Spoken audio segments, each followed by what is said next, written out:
this is Katie at HP Risk. In this video, we will cover how we may select building components for a P58 analysis. The FEMA P58 effort has provided hundreds of structural and non-structural components based on extensive testing. We have a few options in how we may select the components for our building. First, we may go directly to the Fragility Manager and browse or search for the components we are interested in attaching to our model. We may see that when a component is selected, we get a summary of the component at the right. This includes the fragility ID and description, the EDP that the component is most sensitive to, and the damage states and their thresholds. If we're interested in more detail, we may select the View Fragility Details button. Here we get all kinds of detailed information, including the ready sequence the component falls into, the cost, time, and casualty consequences for each damage state, and more. If we would like to add this component to our model, we may select the Add Fragility button. This brings us back to the Building Components page that we started on when we navigated to the page. We must now select the fragility quantity, location, direction, and demand parameter to which the component is sensitive. We must be careful when we select the component quantity, as the units differ between components. The units are generally provided in the component description on the Fragility Manager page. Let's say we have 6 beam column connections on each floor of our building in each principal direction of the building. Note that the correct demand parameter for the component is automatically supplied for P58 fragilities.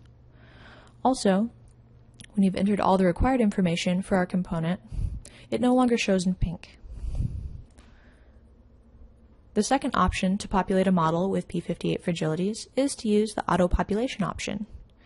So let's delete the components that we've added here and select the auto populate at the top of the screen.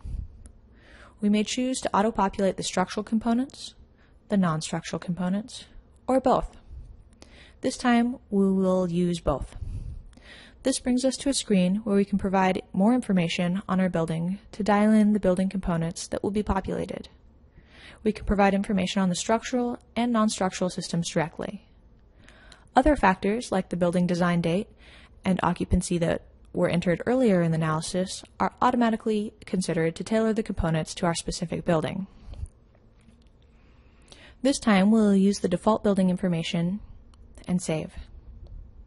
We see that the building has been populated with structural and non-structural components, and that their locations and quantities have also been provided. Scrolling to the bottom here, we see some components are highlighted in yellow, which means that the P58 fragility is incomplete and requires further user input. We have two options to provide these values. We may input them ourselves by adjusting the component, or take advantage of the user-defined non-structural capacities per ASCE 7 Chapter 13 button. If we want to adjust a component ourselves, we have to select the component and navigate to the Fragility Details. We must unlock the component fragility for editing, rename it, and fill in the missing data. When this is done, we may save the component. The new component may be added to the model. We must look for it under the User-Defined section of the Fragility Manager. Add it, and provide the correct quantity and location information, and then we can delete the old component that was missing information. A similar process to this is used to define entirely new user-defined components. Alternately, we can use the ASCE 7 Chapter 13 calculation button. This will fill in the missing component capacity information automatically.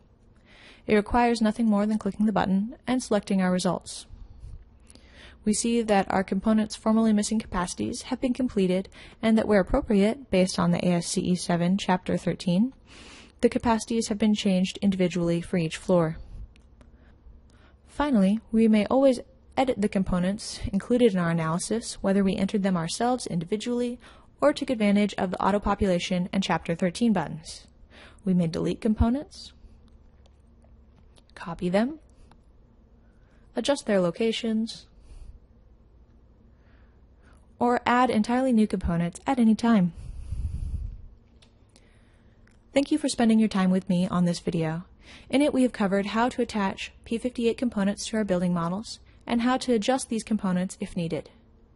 We did this through individual selection of components and hand adjustment of their capacities, and through the automation options provided by SP3.